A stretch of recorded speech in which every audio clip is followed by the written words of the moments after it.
What is your favorite anime? Mine's Skrillex. Skrillex. I'm so distanced from human sensibilities and stuff. Was getting caught part of your plan? Put your tray tables up and your seat in that full upright position, because this is The Flight Plan, the official podcast of Big Guy For You Scanlations, Japan's #1 Bane posting manga scanlation podcast. Join the flight crew, Tom and Aiden, as we bants about all the anime, all that manga, and that scanlation content. What are we talking about today, Tom? Today we're talking about Japanese indie video games, or VidCons as I like to call them. The ultimate videos. Medium of expression, able to convey any emotion ranging from hatred to love, loyalty to fear, all in front of our eyes. And with lovingly crafted art, music, and the ability to control the action, VidCons are the ultimate combination of the high arts. While I tend to play the stoic, I will be the first to admit that VidCons have driven me to cry, to scream and shout, to feel actual hate. Such is the power of this force beyond our wildest reckoning. And here I am, before you, to tempt your tongues with the taint of such a tantalizing topic. And the Japanese, the true geniuses behind the world of video games. Ha! I throw my scorn upon such incompetence of the West, who would mock the true art of the Japanese. I can't. I made it halfway through. Is this your thread on Reset Era? Hold on. I can do this. I can do this. Power through. Okay. I'll skip that sentence. Perhaps it is that the West is not as intelligent as the East, but this is a matter for another day. Japan has given us such masterpieces as the Final Fantasy series, Star Ocean, Wild Arms, and of course, Ark of the West. What? Yes, so the finest of VidCons in the world were created by Japanese. Almost done. I come to you today to ask you in all earnesty, what is your favorite VidCon? I will reveal mine after the great debate has illustriously begun, but not before the first passenger falls victim to my plot of discussion. So yeah, we're talking about Japanese indie games. Excellent. That was beautiful, Tom. That put a little tear to my eye. I hope you will. At my eulogy, I hope you'll do the reading. Oh, there's more where that came from too. Don't worry. We've got the autism locked and loaded. We'll talk more about that powerful opening after we get into the main topic. But first, as is tradition, we've got some top of the show stuff to get to. Speaking of autism, we can go through the comments corner. No, I'm just kidding. All of our dudes are. We only have Chads that post. Oh. We've got one from Devin Jackson who's quoting. He says, "Before I die, I want you to tell them that ... manga is better than anime. Don't at me." And then he does the asterisk planes. The plane crashes. And then I replied, "Anime is superior. T Tom." And then I said, "Don't listen to Tom. Anime is gay." Spelled Ghey. Aiden 2018. So that was a beautiful response there. Pretty good. Pretty accurate. We had a dialogue there. I'm practicing, speaking like to normal humans. We've got another comment from Hashahan. Well, we hold on. To be fair though, we don't know if you're speaking to a normal human or not. Oh, that's very true. It could be a dog behind the screen. His avatar is a skeleton. It's Brook from One Piece. So maybe he is a spooky skeleton, which is appropriate because it is Spooktober. Hashihan comments, he says, quote, "You said little girls, I'm on board." And then siren sounds heard in the distance. And then I said, "I hear the sirens already," and did the whoop whoop pull over link. I linked that to him. That's a great little music video that you can go through and do. Nikki comments that says, "Aiden sounds so lethargic this episode," and probably this episode as well. This is from last week's, and he says, "Edit, Goblin Slayer for the win. Rip and tear them goblin flesh. Glad you guys stumbled upon it. It's truly a great fantasy anime this generation. I find the way they portray the world to be almost D&D style. Also, I personally don't understand how people can be so quick to judge anime just by its first episode. Oh well, at least it's one way to separate the weaklings from the best." Devin comments on Nikki's comment. He says, I've read the manga and I love it. I'm glad to see it's getting an anime, hoping they stay faithful. And to which I replied to everybody, it's not lethargic, it's seductive vocal timbre. Yeah, I've been reading Goblin Slayer for a while now, actually myself, though I didn't know it was getting an anime until just recently, in fact, when we talked about it. Let's hope it sticks to the manga storyline. Goblin Slayer is trending these days. We get to see all the threads for it, all the memes I'm seeing. Great stuff. I like that. Oh, yeah, send some my way, yeah. Oh, they're great. They're fantastic. I like you have to. meme, you know? I almost want to shill my meme page, but that'll be for another day. Devin Jackson also comments on that episode. He says, I didn't receive a notification for this. I am mad. Angry face. And I was like, you better double check that bell. Slam that bell. Yeah, double check that bell. And YouTube notifications are actually always iffy for me as well. Like that. I will get notifications for things I know I didn't hit the bell for, and sometimes I'm not even subscribed to them, and I get a notification. Whereas, like, the people that I do actually want to see, what's that? Well, we're obviously shadow banned. Our content is too hot for YouTube. That is very true. You know, I don't know where I was gonna meme with that, but we are too hot for that. He also says that this is one of the first manga minutes that he's currently reading. I do dig it a lot, and I don't think Tom enjoyed it so much.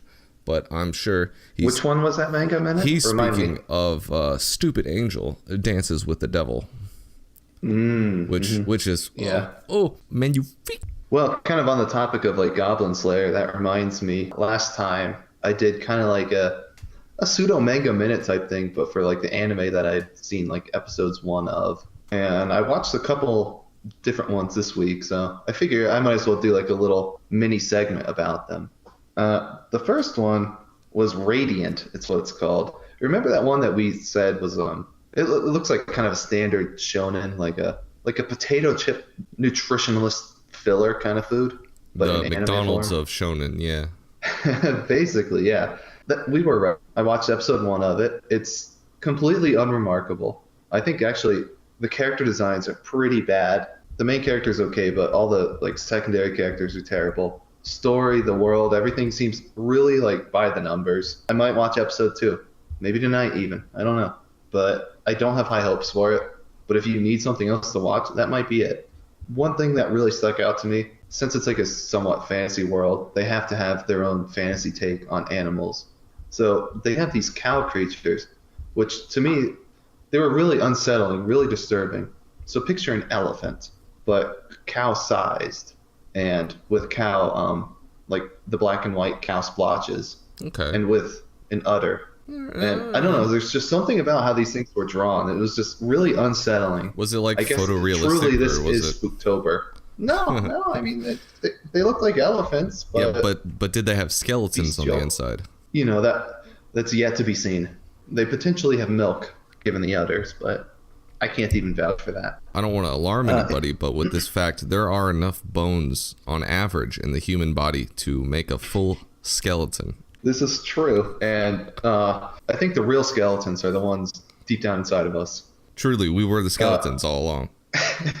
Yes, we were the Spooktober, and unfortunately, your excellent goof kind of ruined a great segue. As they frequently do. Well, I hadn't thought of it until you started talking. Well, so you're just utterly devastated. Oh, there you go. You got it. Speaking of udders and milk, the other anime I watched was Conception. I wanted to play that, actually. I wanted to play the game. I don't know what the actual gameplay is like. I'm picturing just like a normal dungeon crawler RPG. I think it's like an in my head, actually. Persona. Oh, yeah? Okay. Or I think it's like a mix. I honestly don't know.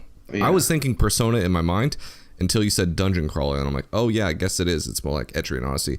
But now that you said it, you thought it was Persona. It might be more like Persona. It's one of those. It's truly where reality conforms to our conceptions of it. Exactly. Speaking of the word conception, so I don't know where to go with this show. It's what you thought it would be. The main character's cousin, female cousin, approaches him and she's like, "I'm pregnant," and he's like, "What?" You know, the classic like reaction. I mean, how else would you react? And it turns out she says, "But the weirdest part is the father." It's like, you'll never guess who the father is. It's no one. So she's just like, it's like It's the I can't Virgin think of what Mary. it's called. It's not Immaculate Conception. Yeah, What's it is. called? It's the Immaculate Conception. Is it? Yeah. Yep. It felt this doesn't sound right, but if we both think that that's what it was, and that's what it is. When she confesses, they're on a school roof, the classic school rooftop. Oh, excellent. With the And suicide then the sky fences. opens up, and yeah, exactly. And then the sky opens up in some magic circle, and they get sucked into a magic world. No explanation really, as to why they're getting sucked in. They do explain it later, but at the moment you're just like, this is stupid, and it is stupid. And then she barfs up, once they get into the magic world, she barfs up some evil demon monster. Apparently, she's one of the 12 Zodiac magic girls who needs to bang and breed with the main Zodiac dude, who's the main character guy. Can I apply to be the main Zodiac dude? Sadly, I don't think applications are open right now. Maybe after the season is done and the magic world has another calamity, maybe you can. I don't know. The pregnancy was a fake pregnancy, so the 12 Zodiac girls barf up their evil demons that they've accumulated from birth, or I don't know. It's just a stupid plot thing. Just to, whenever they're about ready to barf up the demons, they get pregnancy symptoms. So she wasn't really pregnant. Spoilers. Anyway, episode 1 ends with them getting it on, and it's so explicit for what is, I assume, ostensibly a children's anime. They don't show all any anime nip or is for anything. children. I know, but I'm saying it's not like a hentai anime. Yeah. It's but it's so explicitly sexual. They're It seems sexualizing these kids, and it's getting to the point where not even I'm comfortable with it. pretty much, yeah. I might watch episode 2 just out of some weird curiosity, but Hey, we're not here to good. judge. Who are we to judge? I can't help what makes my pee-pee the big pee-pee. It's not. Why my pee hard? I googled it while you were explaining your anatomy, and it looks exactly like a Persona. It's got some of the same styles for the UI, but it also looks like it has a weird rotation-based battle system. I'm not exactly sure because I haven't played it, but Where you rotate out kids. Yeah, something like that. I'm not sure. It could be targeting, or it could be just a graphical thing, but it looks interesting. Like I said, I would play. I know it's for Vita. I think there's also one for 3DS, which is the one I was going to go download, but Free Shop is not anymore, so I didn't get it. But yeah, it's something interesting. Maybe I'll watch the anime instead. We'll see. I mean, I don't know if I would recommend watching the anime, but the final comment I have on it is that one of the Zodiac girls looked to be a pair of twins. That's a cop-out. Nice. No, that's great. You can have twins be a singular girl. That's the best type of girl. They're conjoined, maybe, mentally, in No, spirit. I don't think so. They're conjoined in spirit. They're basically the same thing. This is funny. I don't know if you have any more of the anime segment that segues perfectly, because that's a game, and we're talking about indie games. Now, that's not really an indie game, but the game I'm playing now also has twins. That's crazy, and you get to pick girls. Wow, that's great. Is that the one that you sent me a picture of? Yes, it is. That one line? Even Nicole, or even Issachel, I don't know how to pronounce it. Yeah, we'll get back to that one. I have a lot to say about that one. While you figure out what to do, let me address the elephant in the room, perhaps even the elephant cow in the room. That opening monologue was from an indie video game you might have heard of. Sadly, it's not Japanese, so it's not really one that we could talk about today. But it's Charles Barkley's Shut Up and Jam Gaiden, which is a fantastic game. It's excellent. I love it. The save points in the game are like gas nozzles, like gasoline nozzles. And every time you go talk to him, he gives you this 5-paragraph long soliloquy on him and his Japanese video game opinions. And that was one of them. You're trying to save, and he starts lecturing you about. Yeah, one of them later on, he's actually an equally long diatribe of him complaining about save points with dialogue lines, preventing him from saving. Okay, Charles Barkley's basically anime. I want you to tell these people it's such an indie game that nobody really knows about it. Give the synopsis. Just give a little bit of what Charles Barkley's all about. All right. Okay. So I haven't prepared for this, and I played this 5 years ago, so I'm a little bit rusty. The gist of it is Charles Barkley. No, the game takes place in a post-apocalyptic world after Charles Barkley destroyed half the world with the Chaos Dunk. Well, this is allegedly. He denies the crime, but he's on the run from the law. Chief investigator or whatever is Michael Jordan.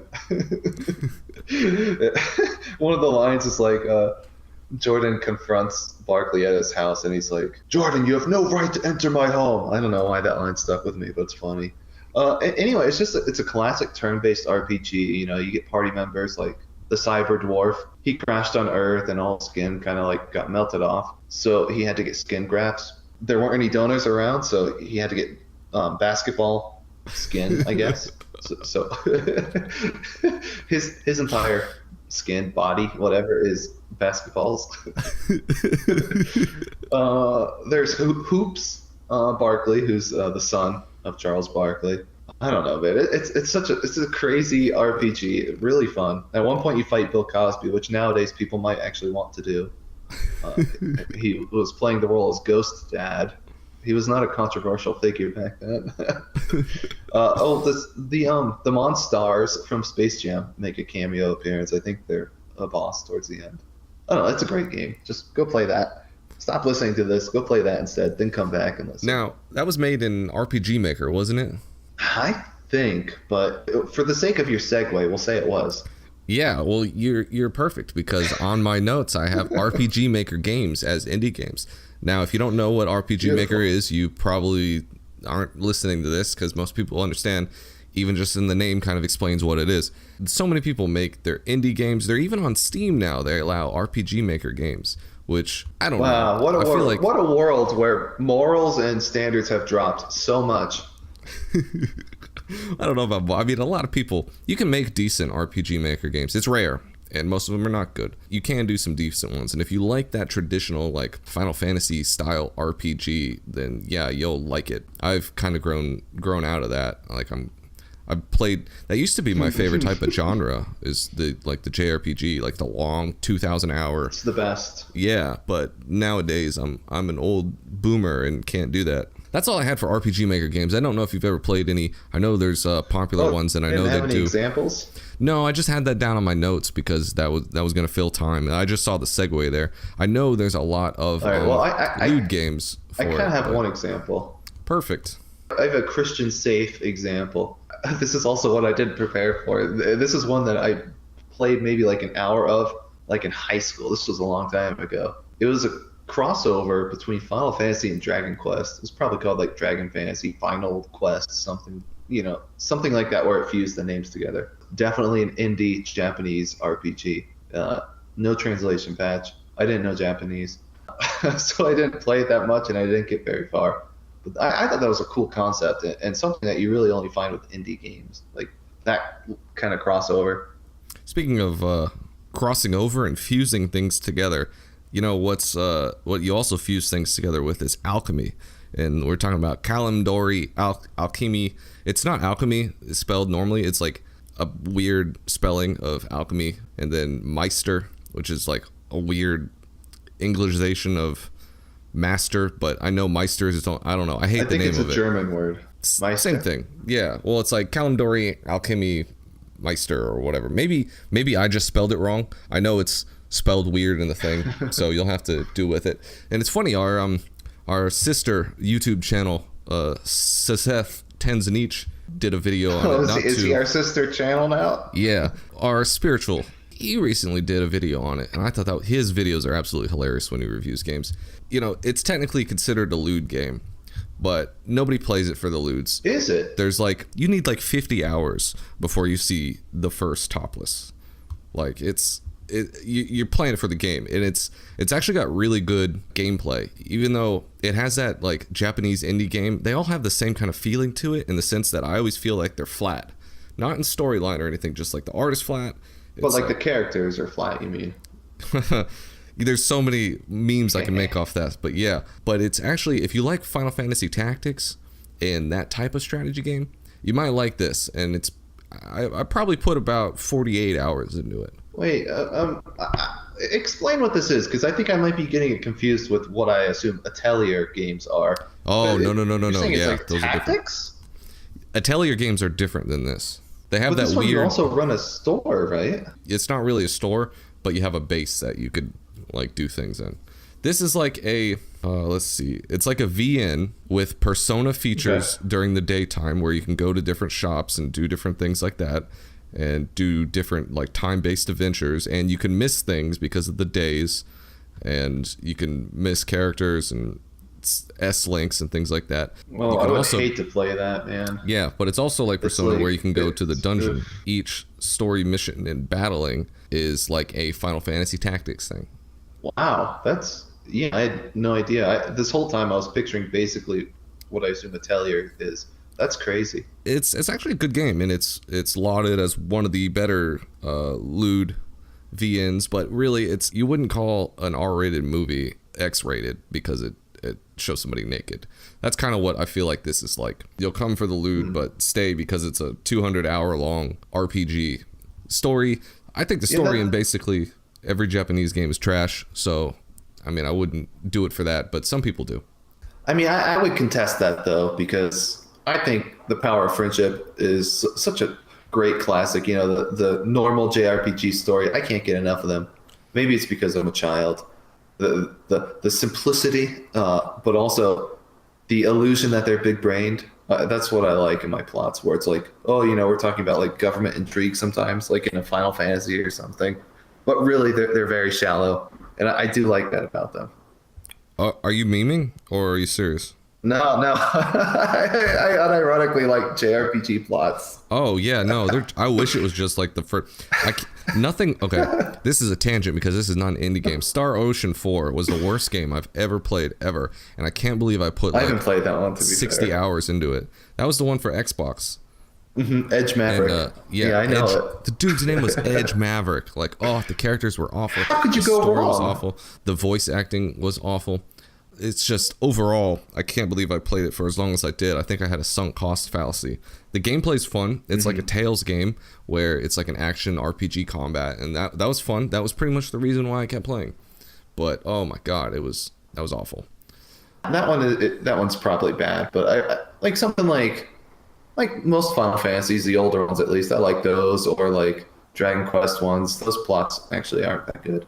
Like a Golden Sun or something. You know, it's just like a very standard, solid JRPG plot. Those are good. See, I mean, they're I fun. used to think that was a standard generic RPG plot, but the more RPGs I played, those are great examples and they've stood the test of time because they're not ordinary. They're actually a good story. Like, meme all you want. Final Fantasy VII is a meme now, but it was groundbreaking at the time, and it did have a crazy story, crazy twists, lovable characters. Like, everybody, you can name the full party now, or at least I still can. Golden Sun is a fantastic game, and they still have people clamoring for Isaac in Smash, and I'd love to see him there. He's in for sure. My dad works for Nintendo. He said he's in. Nice, perfect.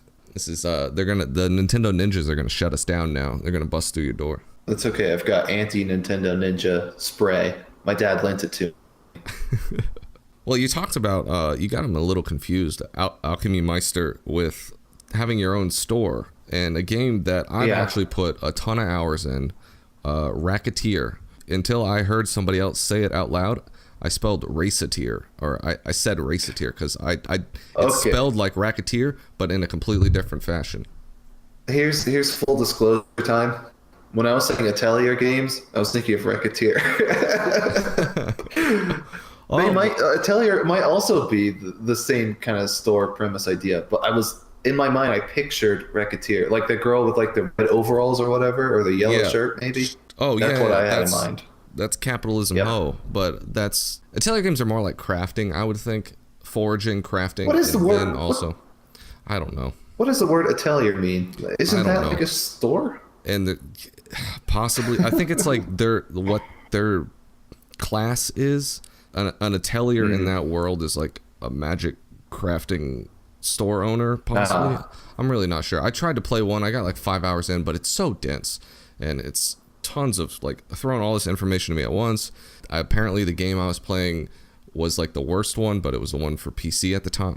I really don't know. I didn't get too much into it. That'll have to be research for when we do the non-indie game episode. But Racketeer is a fantastic game. It's like a little bit of it's a dungeon crawler, but it's not the first person one. It's kind of like a Binding of Isaac sort of layout. That would probably be the most familiar that people would know, where you go into caves and you bring up items to sell in your store. And that's the main thing of the store. You're trying to pay off. Your dad left town and you inherited his shop. And so now you've got to make deadlines. Like, you've got rent to pay. You have to come up with 30,000 gold in the first month, which is absolutely pretty crazy. Most people, their first playthrough, like, fail at the first bill that you have to pay. But when you restart, luckily, you keep a little bit of points left over from the last one. So it actually took me to my second playthrough to even get past the first checkpoint. But it's a fantastic game. Wow, that's crazy. Yeah, if you like haggling and like shop management, and I love like business type of games. I think that's really fun, and it's got dungeons too, and the characters are pretty good as well. I wanted to play on because I knew I got to unlock this character as part of the store. Like, when you go to the dungeons, your little MC girl just is there to pick up the gems and pick up like the treasure, while she has a mercenary go and fight. So you get to hire different mercenaries, and there was a ninja girl that you get to unlock. But you have to do all types of cool stuff to do it, to unlock. You have to haggle, you have to buy low, sell high. It's pretty fun, and you can like flood the market if you just put out all swords for a week. Like, it crashes the sword market. And then if there's rainy season, maybe you're selling umbrellas or something. It's a fun little game. If you like business tycoon stuff, this is definitely, check it out. You've probably already heard of it. It's Racketeer. Oh yeah, I mean, it's a pretty popular game. Sadly for me though, like, I just can't get into that kind of management genre. Otherwise, I mean, I like the RPG stuff. You know, I like cute girls. I like the anime aesthetic, but I don't think that I could ever get into a game like that. It seems like too systems rich for someone who doesn't like most of those systems. Possibly. That's what I felt like with Atelier. But this one is simple enough that once you have the basics, you can get it really easily. See, that's a good point, because something like Atelier throws you all these systems at once and all these menus, and it's not fun. Whereas this is a very simple premise. Like, it's a very simple mechanics wise, but the skill lies in things like actual strategy. It's more abstract, like knowing not to crash the market. They introduce something like that late, like weeks into your playthrough, not like right away. Like, when a game throws you, it's like going in to play EVE Online. Like, the tutorial is like, you need like a manual just to get through the tutorial. It's ridiculous. There's too many systems, too many menus, too many buttons. Well, I mean, it does sound like this is a tough game, a very complex game, because you yourself said that you failed the first time on the first mission. You had to New Game Plus it. It wasn't because the systems were complicated. Let me put it that way. It wasn't complicated. No, it wasn't complicated. It was just hard. You just had to know, because it is timed, because you do have to pay off your loan at a certain date. And I just spent too many days screwing around in the dungeon. But now that I knew all the systems, I was like, oh, I got to spend more days selling stuff, things like that. So it's all right. That's fair. It felt fair, yeah. So it felt like I was like, oh, I didn't do it right. I was just goofing off too much. All right, yeah. Okay, yeah. Yes, You've convinced me. I'll just segue again and tell people you probably don't have to convince anybody to play this next game. This is technically a visual novel, but I don't know are we talking about visual novels? I mean, if it's indie enough, I mean, I feel like the ones that you've said so far, they kind of toe the line of indie and not indie. But some of my picks also toe that line. It is a very difficult thing. Yeah, I mean, how do you define it? You can get into your tactical realism and definitions. And it's like, I know when I see it. You know, it's a Supreme Court ruling. That is hilarious, because this one is, you'll know it when you see it. Is it lewd or not? You'll know. This is Neko Para, and I've only played a couple hours of this. It's basically a visual novel where in this world, cats are cat girls, and you own them as pets. And I mean, put it this way, and you do stuff with them. You have adventures and all sorts of fun stuff. There's a jiggle slider. And when you move the window, I think this is this game where you move the window, the character standing there jiggle when you move the window. That's all I have to say about that game. It is what it is. It's not really a game. Seth did a video on that, right? Yes, he did. Actually, it sounds familiar to me. Yeah. Yes, that's it. Yeah. This is the Seth promotion episode. It is. Well, I mean, their YouTube video. So yeah, I mean, I haven't played that. All I know is actually that Seth video, and yeah, I don't have much to say about it. But I mean, it should be of no surprise to our more informed passengers that the topic of our discussions would eventually fall into the well-established art form of eroge, known to laymen as hentai vidcons. Though this is I can't do these, man. Though this is a false moniker, as the VidCons deal with far more than hentai. Much beloved in the East, these games are sadly, and one might even say expectedly, decried in the West as bastions of perversion and pedophilia for portraying extremely young girls in erotic situations. A person who looks at pictures of fictional little girls isn't necessarily sexually attracted to them. What if she and or he finds them cute? Despite the obvious flaws in the anti-eroge constituency, they continue to claim that eroge are sad, cartoon versions of sex for man-children that promote rape, pedophilia, and abuse towards women. The logic used seems quite silly, because then people who enjoy killing or raping in games would be classified as murderers and or rapists in real life.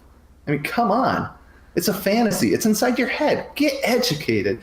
I recommend Kana, Little Sister, Rape Academy 2, or Crescendo to start with.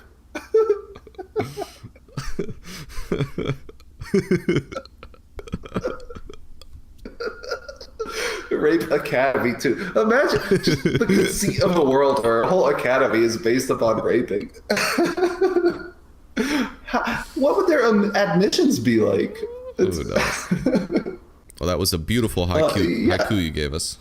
Yeah, and it definitely was a haiku. It's pure pottery. Yeah, I don't know where to go from there, though. I mean, this guy's his dialogue is so high tier that it's hard to segue from it. When you suggested this topic to me, it meant that I had another chance to play Caro Blaster. So this is a game made by Studio Pixel, whoever that dude is. I don't remember his real name, but he's the guy who made Cave Story, which is like maybe the gold standard if you were to ask anyone about like Japanese indie games. Like that's probably where most people's minds jump to. I mean, have you played Cave Story actually? I've played up to like the first town, just a little bit. That's like after the tutorial dungeon. Yeah, basically. Okay. So you got your gun and you killed like 5 enemies. Yeah. And walked through a door perhaps. Yeah, Right, actually it was enough. the one door. Yeah. I remember that door specifically. Yeah. Well, I don't know, just to kind of describe it for like the one person who doesn't know what it is. I almost want to say a Metroidvania, but it's more like there's a hub world and you go to like different missions or different like zones, different levels. And it's like it's a run and gun, shooty tooty, root and shooty booty, whatever. I don't know. I mean, it's a fun game. It's got nice like retro aesthetics. I don't have a whole lot to say about it. I was hoping you would jump in and save me and say something while I take a sip. Quickie sippy. One of the reasons I started playing it is because I saw a bunch of fan art saying what a good waifu that robot girl was. Oh yeah, quote or no, quote's the dude, and then curly bracket or something is the girl's name. Yeah, possibly because it's like they're all robots and things like that. Yeah, and then I saw some fan art and I'm like, oh, I'll give it a play. But then I just never saved Curly. I don't remember what I was doing at the time, but I had a lot of other backlog of video games. Someday I'll go back and play that. Actually is a plot point where you can save her or like fail to save her, and I think she drowns or something. I don't completely remember. Yeah, there's like a few different endings to it, which is it's kind of cool. One of the early games that I played, like when I first was into Japanese stuff, and you brought this up too. I don't know if you actually played it. It's Yume Nikki. Oh, Yume Nikki. No, I haven't. You haven't played Dream it? Diary. Yeah. No, I haven't. But I've seen YouTube reviews on it. I can only imagine. This is basically like I feel like it has Game Boy Advance graphics. It's an old school game, probably like 2004 or something. I really don't even know. I feel like that's when I played it a long time ago. It's just like it's like a fever dream of like Psychosis. It's this girl who, you've probably seen the fan art of it's a famous meme of her in a sweater. Yeah, there's actually a lot of her memes, which are all pretty good, and I don't know where to. It's kind of like it's a walking simulator. Yeah, it's a walking simulator with a little bit of puzzles where you have to kind of find things.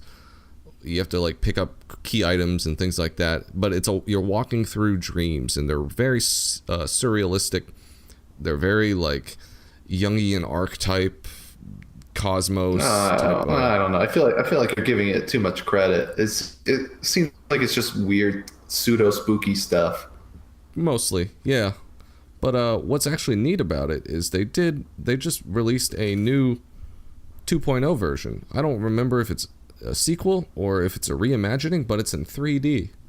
Yeah, I think it's kind of like a remake type thing. But yeah, it's 3D. It's weird. I heard it wasn't as good, but of course fans will say that. It'll never be as good, and it'll never have the exact same thing because you can't reimagine a 2D game into 3D and make it perfect. Although I do like the graphics on it. Although I only played the demo, so I didn't get very far. I was like right out of the town. What I did not like about the reimagining was that it spent too much time in the real world. I feel like they tried to add like more backstory to it or make it more coherent. But part of the charm was the fact that it's just kind of throws you into things and you're like, oh, this is crazy. Like, this is a thing with newer games. Like, the first Zelda just threw you into the forest. There was no anything, and you could go anywhere you wanted. You had to explore by that, and that's what I liked about it. And today's games are going to give you a 3-hour Traverse Town tutorial, which is going to... I think I've talked about this like 4 episodes in a row where games need to put you in the gameplay. Well, are you saying, though, that because in the original, you could only explore her room in terms of the real world, and like the porch. But you're saying there's more now, like a town? Yeah, there's like a little town. What? She goes to That's insane. 7-Eleven or something. I can't really remember it. I played it a while back, but there was more to it. Well, I could see that upsetting the fans, definitely. That seems like such a huge departure from the old style. Since you segue interrupted me, I will segue interrupt back to the Studio Pixel dude. I want to talk about Caro Blaster, which I name dropped earlier. To me, the problem with Cave Story is that I was gonna say it's hard, but that wasn't really a problem. That was kind of half the appeal. But it seemed too long, which it kind of goes back to what you were saying, where like you're so old and you don't want to sink like 100 hours into a JRPG. Well, like Cave Story is only like a few hours, and even that's like a little bit too long for me. I don't know. I don't know what's wrong with me, but Caro Blaster is like I said, the same dude, same studio. It's like another run and gun. You know, do one level, do the next level, go through, fight the boss, but it's shorter. And I like that a lot. I really like the idea, and I feel like a lot of, at least the indie games on my list, they have that kind of short, maybe like a couple hours max, but like replayability factor. That's what really made Binding of Isaac so popular, with like normies especially, where it was a quick game and you just be like, oh, just one more try, things like that. I know a dude who spent like over probably 4,000 hours in Binding of Isaac for Xbox. Can you believe that? Yeah, he was really good at it. But yeah, that's my roommate and I played it a lot. Like in college, he was using his brother's PS4 Prime to play it, and we had it for like a couple months, and man, we played it a lot. See, I never got into that type of game. There's also I don't think this is a Japanese game, but it's got a Japanese aesthetic, so it might work. It is it Moon Rush? Is it? Well, while you do that, I just do want to say one thing about Binding of Isaac. What I really hate about it is the whole aesthetics. I hate everything about it aesthetically. It's the gameplay. That's the only good thing about it in my book. Like, I don't want to play poop and like flies and maggots. Like, seriously, who's into that? It's disgusting. Yeah. But the gameplay was really good. And it's like a cringe-worthy atheist type of storyline and motif. The similar game that I was thinking of to Binding of Isaac was Moonlighter, where it's kind of like Binding of Isaac mixed with, basically it's just a roguelike with Racketeer types of storefront. Oh, I've never heard of that. Moonlighter. Yeah, it's new. I don't think it's Japanese. It's kind of got Asian type of feel to it, but I think it's an English studio. Huh, I'll have to look that up. Sounds interesting. Just visually, at least. But you know what does have a Japanese aesthetic? Oh, yeah. Irrefutably so. Diaper heads. The diaper heads of Touhou. Diapers, the number one Japanese aesthetic. It's the fashion choice of choice. Only the hardcorest of weebs will understand the diaper head reference. But it's Touhou, and everybody should probably know a little bit about Touhou. I don't really know anything about it. Just a little bit. I know it's like Pokemon. There's like 150. Collect them all. It's like, oh, what's your favorite? What's your favorite Touhou? Oh, mine's Alice. Oh, mine's Miku. Hatsune Miku is my favorite. No, okay, that's not a Touhou. Don't be silly here. No, it's Pikachu. But I've played like 2 of the games. One was one of the traditional shmup shooter bullet hell, that type of one was famous. And then I also played the fighting game, which is a 2D like one-on-one fighter, like a Street Fighter type deal. That was pretty fun. Is that the one? Is that the fighter game where the Mugen characters come from? Are you familiar with the Mugen characters of Touhou? Because like no. they would. Do you remember Salty Bet? Just to do a quick aside. Do you remember? Yeah. Like one of the jokes was always bet on Touhou's because they were really good. They weren't like the toppest tier, but they were pretty high tier. And I'm wondering if they came from that fighting game you're talking about. Maybe, but people also just made a ton of their own fighters, so you would never know. Yeah. But yeah, true. It was a pretty decent game. It was fun. Main series of the games are too hard for me. I played one on easy mode. I got like, easy modo nowhere because it's very difficult. But it's a fun little thing to get into if you like that sort of concentrated Japanese autism. Yeah, the only Touhou stuff I've played is Touhoumon ROM hacks of Pokemon. Oh, that's a good one. But what's weird to me is like there are officially licensed Touhou games. I know at least on the Switch, but probably other consoles as well. And since I always kind of thought of it as like a fan project, even though I know like the one dude, what's his name, Zune? Like he owns it. I understand, but it's still weird to me to see like official licensed games on real consoles. He's kind of like a Japanese Homestuck. He's starting out indie, but the fans like got so. This is a fresh hot take that I came up with while you were talking about it. But yeah, he seems like an indie dude, and it's like, but it's just like the fans really just took his project and just ran with it, like to a completely different level. I could see that, yeah. And in fact, there's a game on my list. I guess it's a series, a franchise that. From what I read online, it's not a Touhou thing, but it's like a spin-off in that I think it's just heavily inspired by Touhou. And it actually has an English release called Dark Witch Story. It's kind of like Mega Man, where you shoot through each level and you fight like a different robot master, but in this case they're all girls. Just picture Touhou's basically. Yeah. Fewer diapers, definitely fewer diapers. They're pretty fun games. I mean, I played them on the 3DS, like the eShop. This was way back when, a year or two ago. And I think they're like $5. It's like a pretty modest asking price for these kind of games. And they're not great. Like, obviously, like I would prefer something like a real Mega Man. But they're very serviceable for like, an evening or two for like a $5 game. Yeah. I sadly don't have a whole lot to say about them. I'm not a big fan of the Mega Man games. The only games that I like, and the real pros will back me up on this, is the Mega Man Battle Network games, which is like a action RPG type thing. Those are good. Those are fantastic games, and that got me into the Mega Man franchise. The mainline games, I don't like. I just never got it. I don't like the action. I don't like having to restart levels. It's like an old school game. It's like a classic game. Where it's like, oh, it's really about beating this level. It's really about shooting the guy. I like I need more nuanced games for a enlightened. You like JRPG stories. Something like that, yeah. That's the only thing that separates them. My opinions are probably equally as sacrilegious. Is sacrilegious a word, or is it just sacrilege? Oh, whatever. I think it's sacrilegious. I love the 8-bit Mega Man games, but I hate the X games, like Mega Man X. Could never get into those, but the NES ones, beautiful. I love them. Well, speaking of X games, or should I say, nice. That's pretty clever. You did a good job there. Got him. How about Rance? Have you ever played Rance? It's like, I forget what that is, but it's basically the Risk clone with like strategy battles in between. People say it's a lewd game, but once again, it's one of those where, I mean, the story is he goes around conquesting girls and countries, kind of like a what was the Mongolian dude?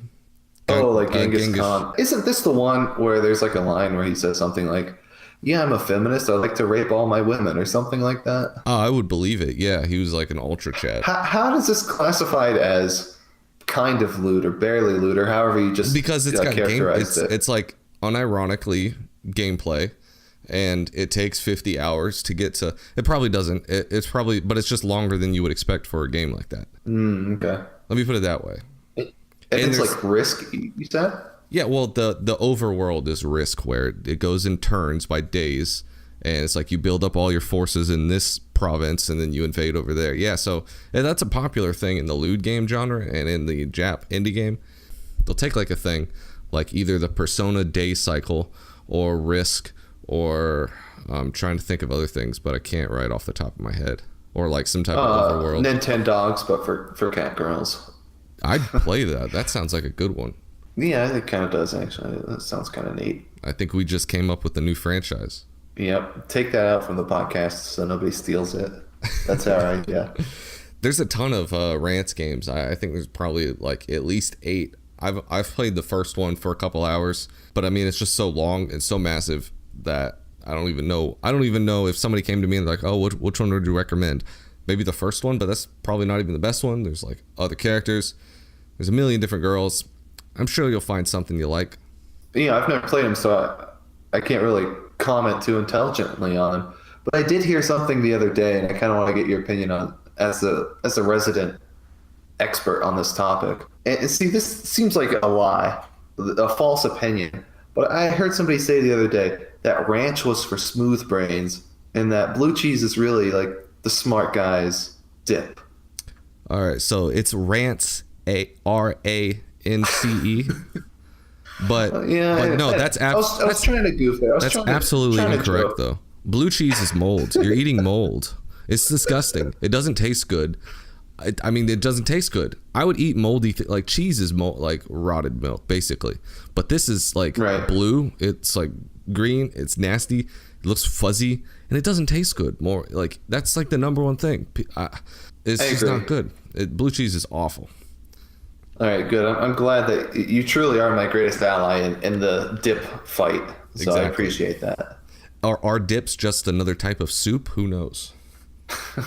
No, dips are a cereal without the grain part. It's just the milk.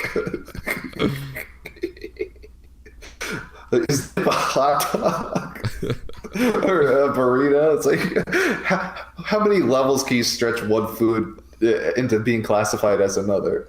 A lot, apparently. What if, like, so hear me out.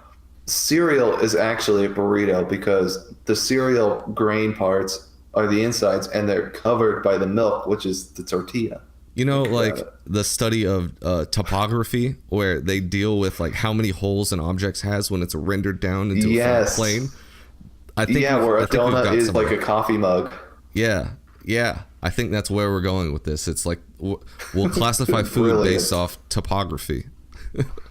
There's probably somebody out there who's done that. That means a burrito is less than like a donut because it doesn't have any holes. Like it's flattened out on a plane.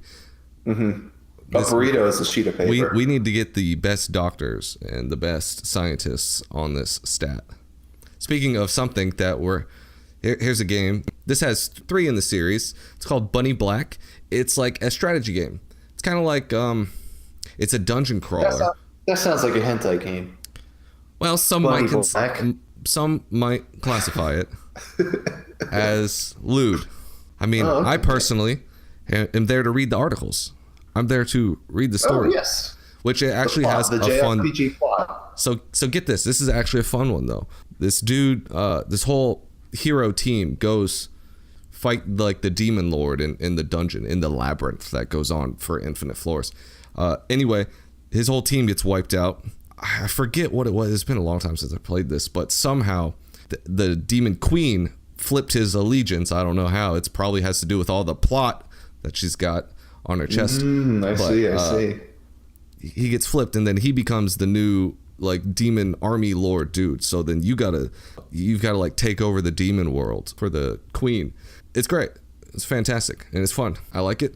What's the gameplay like on this? So it's a Etrian Odyssey style dungeon crawler where you go through like that. You don't have to paint the map though, but each battle is like, it's kind of like an RPG, but it looks like Fire Emblem in a sense, isometric Fire Emblem. Not so much the fact that you move the characters, but like where you place them in the battle, they like stand kind of still. And then it's like a traditional RPG where you pick their attacks to like attack who. But it's also like Pokemon where you can go and like hire new units and like use monsters in a team, and then you can also recruit heroes and things like that. It's pretty interesting, and it has deep enough gameplay that you end up playing it for the gameplay. The second one was recently translated by the same people. Maybe a year ago it was translated, but it's not as good of a game. The pacing's off. It's way too hard. Like it's like really bad, really difficult. Like you can wipe in the first floor of the first dungeon because the mobs do so much thing if you're not like careful. What's the appeal of that? I don't know. For the second one, I don't know. The first one was fun because it was like the difficulty thing. Well. Yeah, I think maybe because if you know the strategy, if you know how to like cheese a build, then it's really easy. But I didn't know how to. I didn't look up guides or anything on how to do it, so it doesn't help me. It's just really hard for everybody else. And then there's a third, but that's not translated. People say it's better than the second, but I think the second ruined the taste in the translator's mouth, so it didn't want to translate anymore. They've done a couple different things. They have a forum. I forget what it's called. HentaiTranslations.com. Yeah, so I have... and if they don't have it, then we're going to buy it. Oh, we'll do it next. That's what we'll do. We'll start translating, scanlating video games. There you go. That won't take a million years. Donate to my Patreon. Yeah. There's some Patreon game right now. Somebody's trying to scanlate or just translate the game, and they're asking like 150,000, and I think they're close to getting it. Wait. Oh, wait. No, you sent that to me, right? Yeah. A while ago? Yeah. I think I saw something like that, yeah. I thought that was like an official, real company. I mean, it might be, but they're still crowdsourcing something like that. Right, true. That would be sweet. That's crazy. So yeah, I would translate anything for 150 grand. Well, that could also include the licensing, so that who knows? True. Do you have any more indie games before? I have one more. Do you have any more? Yeah, I have kind of like a little collection. So earlier I was talking about like Studio Pixel, that dude. But there's like another indie guy who I personally think of first when I think of like Japanese indie games. I believe he goes by the name Skipmore, and he's made like a few handfuls of like definitely classic indie games. Like these are short little things, maybe just a couple hours, but you could speed run them in like 30 minutes if you're inclined. A lot of them are like mobile games or early Flash games, but there's a good number on like the 3DS eShop, which is where I found them and played them. And I think most of them have actually been localized to English, so you could play them. And the first series, I guess, of his that I wanted to talk about was called Faerun, something like that. It's kind of cool. It's like you know Ys, YS, that series. Kinda. Well, I also only kind of know it, and from what I kind of know about it, it's like an RPG roughly, but the combat is that you run into enemies to do damage, but they also damage you. It seems kind of stupid. That's a I metaphor played like the for NES life. one a long time ago, a little bit. Sure. I mean, isn't life a metaphor in and of itself? Deep. So this is kind of like that, in that you run into enemies to do damage, and there's like puzzle elements to it. I mean, you could almost call it Zelda-like, but that's, I think, a stretch. I think they're just kind of fun to do if you want to do the classic, bro, just turn your brain off and enjoy the game. Like, they're that kind of thing. I did have to, this was back, I played these when the Miiverse was still a thing, and I actually looked up. Rest in peace. Press F. Yeah, I had to get a few answers to, like, a few solutions to different problems and puzzles. I had to consult with the Miiverse. Not my proudest moment, but it definitely felt cool to use that service as it was intended. Well, I mean, a lot of people use that as it was intended. Miiverse was the confidant of so many people. I told the Miiverse about all of my issues, and personal and otherwise. Oh yeah. I saw a YouTube video of a dramatic reading of like a dude trying to court a girl or something on Miiverse. Oh, I couldn't finish the video. It was too painful. It's great. It was like a 13-year-old kid from Texas or something. There's one that only posted screenshots of the water in games.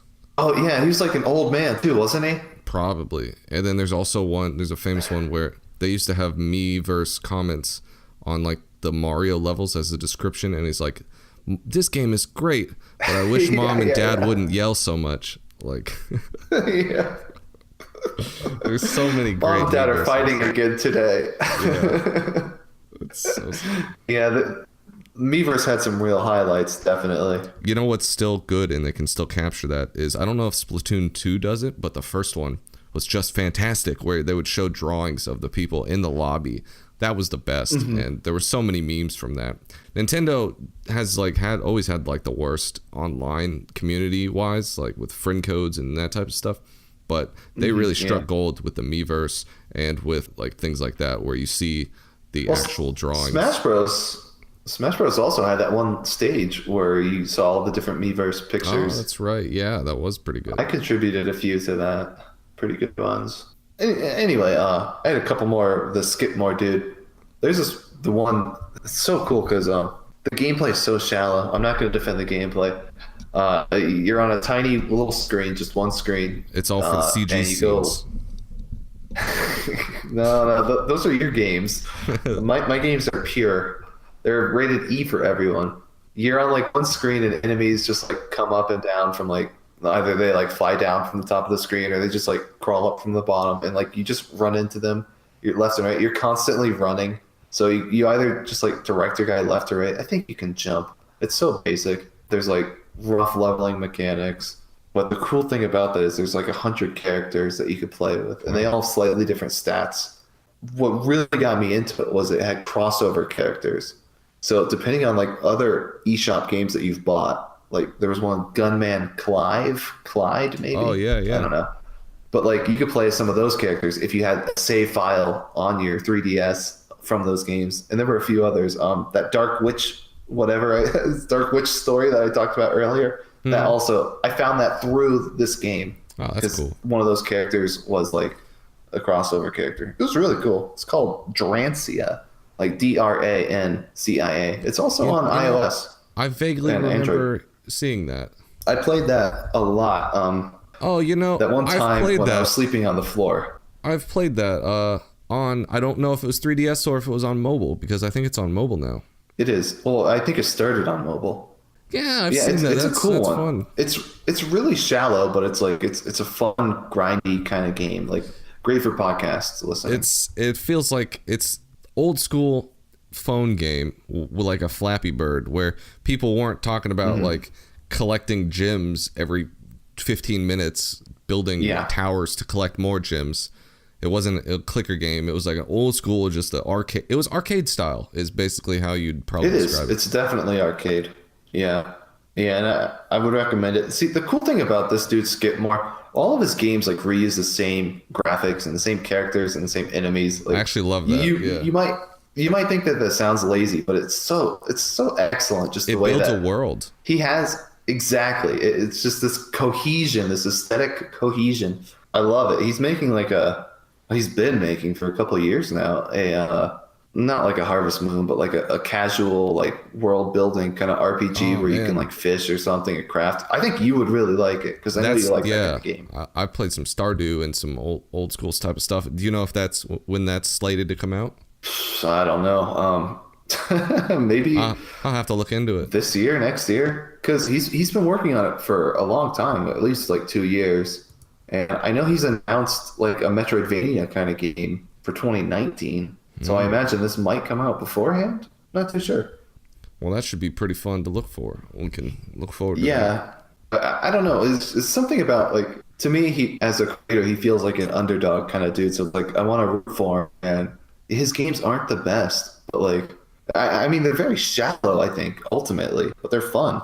That's maybe the appeal of it a little bit. Like it does scrap away all like the pay to win garbage and like everything wants to have some RPG elements and things like that. Whereas like, where's a good old arcade game? You know, there's still good stuff for that. Well, I don't know how to phrase this. I said that they're fun, yeah, but they're not like super fun. Like I would never really pick them over a super solid popular game, like something like an actual Zelda, for example. Like I probably wouldn't play this over like Oracle of Ages, but I don't know. They're a great stopgap tiny game. Yeah, it's like what you do while you're like waiting in line or something. Sure. Yeah, I could see that. He's got one here. I don't if it'll load. I could tell you about it. It's called Calculator Quest, where it's from Skipmore. No, well, okay, wait, no. This is Urara Works. Oh yeah, I think that's like. See, I might get the names wrong because I think that's like his company or something. But like on Twitter, his name is Skipmore, so that's what I've been calling him. Yeah, he's got a lot of like what looks shovelware games that are not in his cool aesthetic. Oh yeah, he's got tons of like. He's definitely one of those guys who just puts out lots of stuff just to kind of experiment with. Yeah. Well, I mean, if Flappy Bird can make $50,000 in 1 hour, like you never know what's gonna hit. I mean, I don't get the impression that he's done cynically, or he does that cynically in like a cash grab kind of way. And these like this one's pretty interesting, like Calculator Quest. I can't tell exactly what the gameplay is. It looks like it gives you maybe math problems, and the more math, it's like kind of like a typing game, but for math equations maybe. Like you do 6 + 3, and then you slash the enemy. It's kind of interesting.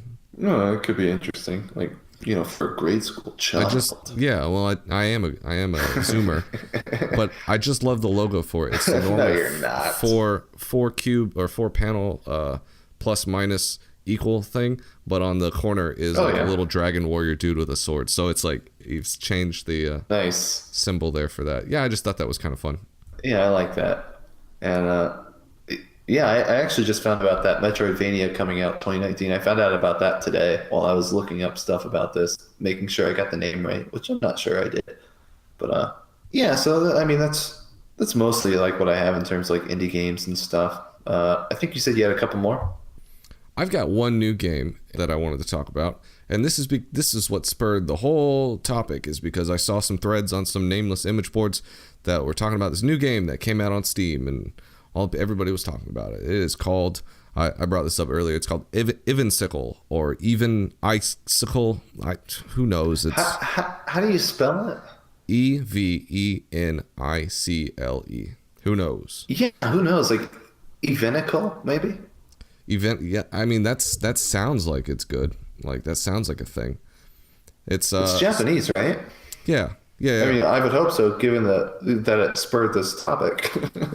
let me go see if there's like a Japanese rendering while you go talk about it. I'm gonna mute myself. Well, so it's like a basic RPG. It starts out very very strongly. It's one of the first 2 or 3 sentences starts out, "Oh, these are my twin sisters, though we're not blood related." And with that, you get the whole idea of like the plot.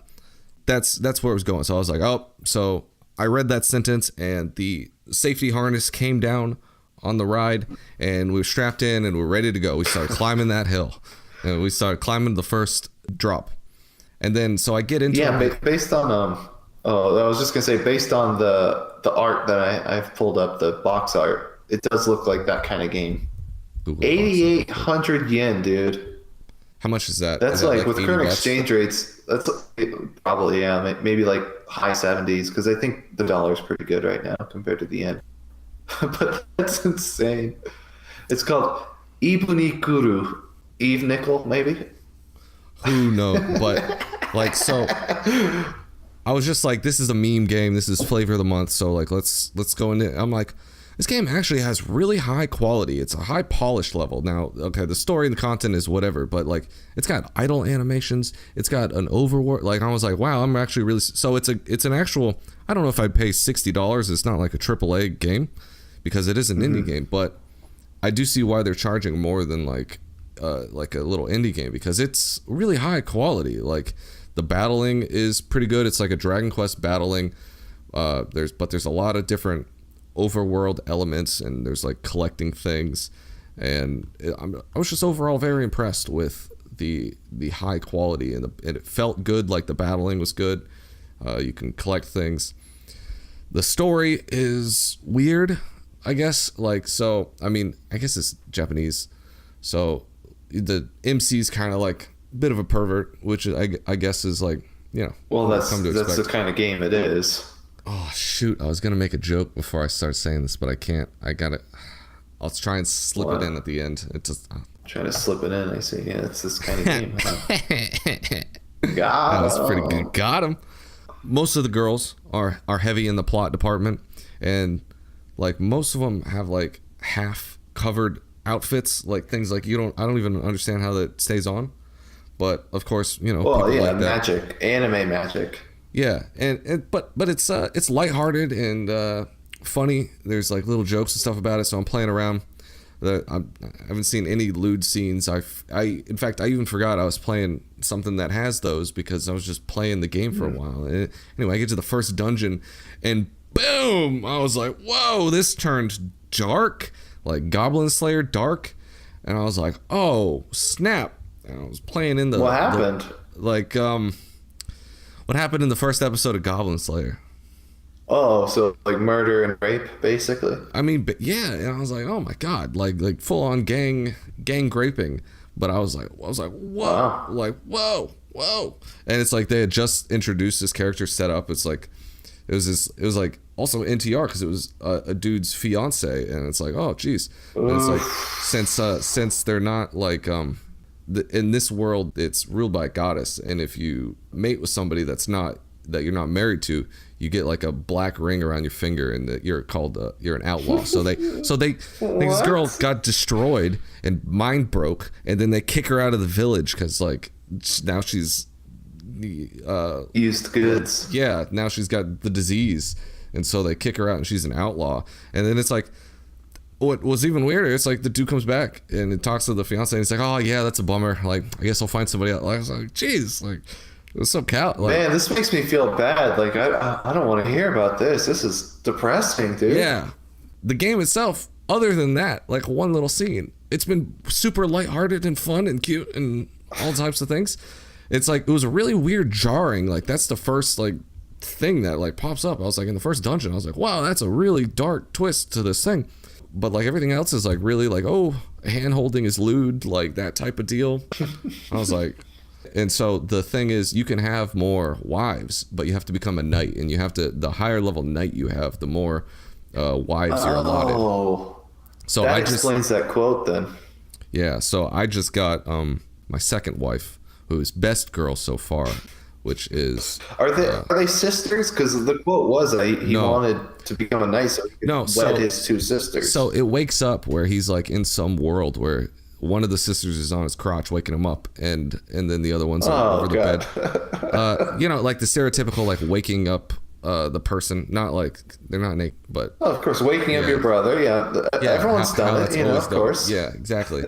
and then he like, what's awesome is you can advance text with a mouse wheel, and I have an infinite scroll mouse wheel, so I just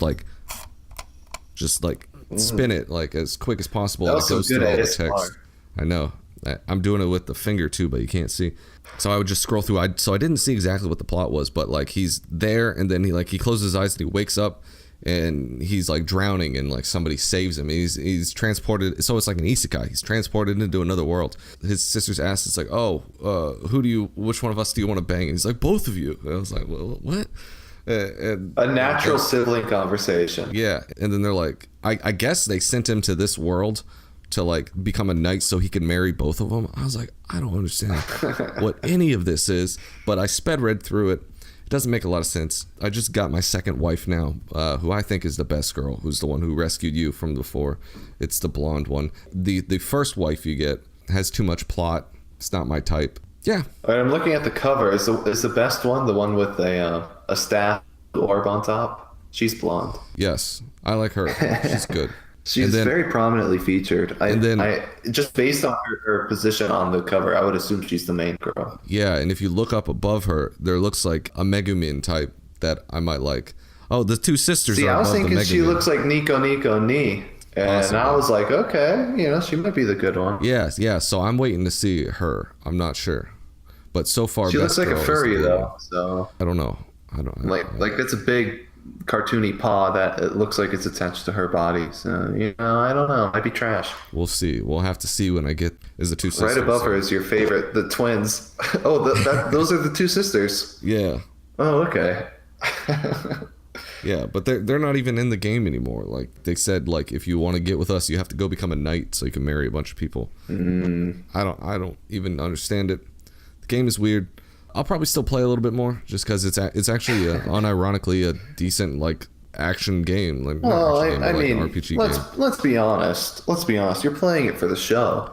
I mean, you're forced to do it just for show content. I understand the sacrifices that you're making. I want to bring the best content to all the passengers, and what better in flight to listen to than to listen to some dude talk about playing Japanese indie games. I don't think you can get better than that. Yeah. This is cutting edge. I think we're nominated for an Emmy or a speaking. Oh, yeah, called if probably. it's radio. Annie, because it's for anime. So That's beautiful. yeah. Did you have any more games? Because I've got one final thing. I think it's time to talk about everybody's favorite game, Burned in the Mystery of Unter Alterbach. That's a joke because we won't be talking about that game. Next, what did you have to say? See, you're trying to end with a joke, but I wanted to end with a joke. What's your joke? Can't end with two jokes. We can have double. Well, I promised earlier to divulge upon you the name of my favorite VidCon, but I have a treat. Not only will I give you the name, but I will give you a tantalizing summary to entice you to try it. Oh, beautiful. Though you will no doubt need to brush up on your kanji before playing, as the VidCon's subtle yet flavorful use of Japanese idiosyncrasies can only be grasped in their entirety by those with a sound mastery of Japanese. See, if I weren't laughing so much, this sounds like something I could write. The VidCon, as many of you may have guessed. Of course, you're gonna guess this. Yeah, it's the absolutely stunning RPG/dating sim Angelique Tenku no Chinkoka, which roughly translated to Angelique Heaven's Requiem. One of the first games to pioneer the moe aesthetic. It flawlessly merges a powerful and compelling RPG story and system with an incredibly advanced and realistic dating sim that has 16, that's right, 16 dateable characters. Though it is not generally my nature to develop crushes, I must admit to feeling the palpitations of love's caress once or twice while dating, as the characters are very beautifully drawn in the anime style. Add absolutely enchanting music with incredibly lush and colorful graphics, and you've got the perfect recipe for the best game ever made. And that's for the PlayStation if you're looking for it. That's beautiful. PlayStation 1. So everybody rush out and buy that. So I wanted to see what it was because who's ever heard of that? It's like super niche, super obscure. So I looked it up on YouTube. There's only one video. In the whole search results, there's one video. Not one video about it. The results only returned one video. I can't stress how weird that was. But it was a guy who's apparently trying to play through every single PlayStation game. And he just did one on this. And it looks really bad. The RPG stuff looks really shallow. There's got to be a meme in there that we're missing. See, I have a suspicion that this guy, like all the quotes from this dude are probably from like some forum dude, and he just kind of copy pasted them into the game. I could see that, yeah. There's like 6 more of these, but I didn't copy them, so we're not gonna read them in this episode. We'll have to do a whole episode he references on autism. Yeah, he references like forum posts and stuff like that. And I adapted some words here and there to refer to passengers instead of forum posters. But I do get the impression that this was a real guy who's being made fun of. Shout outs to him. Oh, by the way, Charles Barkley Chopin Jam Kaiden, it's unique in video game history in that it's the only video game that I think, that at least that I know of, where one of the language options is... what's it called? What's the fake language from Final Fantasy X? That's, you can play the game in that language, whatever it's called. So it's English and that one. Oh, that's it? It doesn't even have anything like, that's hilarious.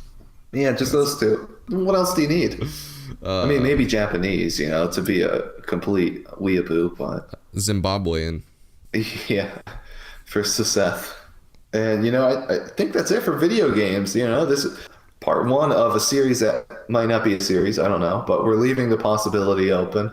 I know one day we will do a visual novel. Maybe once I play one, we'll do an episode on it. Well, we do have to get through every Japanese video game ever made is the goal of this ongoing series. So we'll have maybe like 5 episodes total to make sure we get every single Japanese video game. Yeah. Oh, yeah, definitely. And look forward to that later, like soon. TM.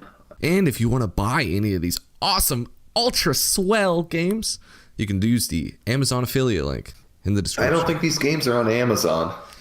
I think Some they're of them probably are. on Steam and or third-party like R18 websites. Or on the DL eShop, site. in the case of the games that I mentioned. You can either get them on DL site or the Nintendo eShop. Well, where could they buy more the BG4U content? And by buy, I mean Get for free. Oh, wait, all before this- actually, hold on. Before we do that, I do want to say I need an idea.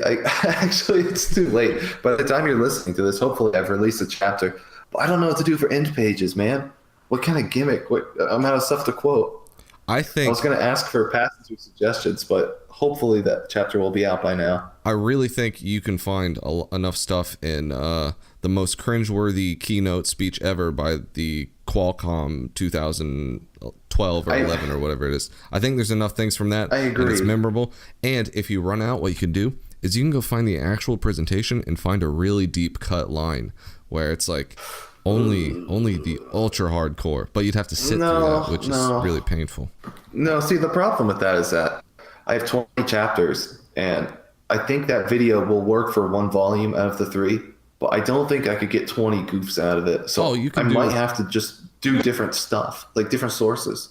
Like maybe exhaust that Qualcomm keynote and then do something else. Dude, every line from that Qualcomm is gold, though, is its own meme. I know, but there aren't like 20 of them. There are 20 lines, but some of them just like meld together so much that you can't just do one half of them. Well, I guess we'll see. We'll see when you go read the manga. I don't have the name in front of me, and I kind of forgot what it's called. Well, if you do want to read the manga, you can find that at bit.ly/big guy for you, the letter 4 and the number U, and both of those are capitalized. There's a link in the description. Or look on MangaDex. I mean, it's just search Big Guy for you. Maybe we're big enough that the CE or SEO will have it'll send you to the right place. I'll send you to Japan's #1 podcast, which is also on YouTube. You can look up the Flight Plan podcast. It's also on most of your podcast RSS feeds. You can also find us on anchor.fm/theflightplan. You can leave comments on the YouTube, and we read them on air. We pick only the best to read on the air. Like the ones that call you lethargic. Nikki's one of our first class passengers, so gotta go with that. Okay. All right, fair enough. And I also corrected. I was like, it's not lethargic. It's a seductive timbre. Right, yeah, of course. I feel like that was the exact same phrase that you used previously, which to me indicates that you wrote it down. I could be wrong, but I did it's write it real down in to my reply. mind.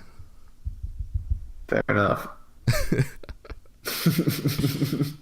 Anyway, I think that was pretty much where they could find us for everything, and I guess we can crash this podcast with no survivors. With no survivors.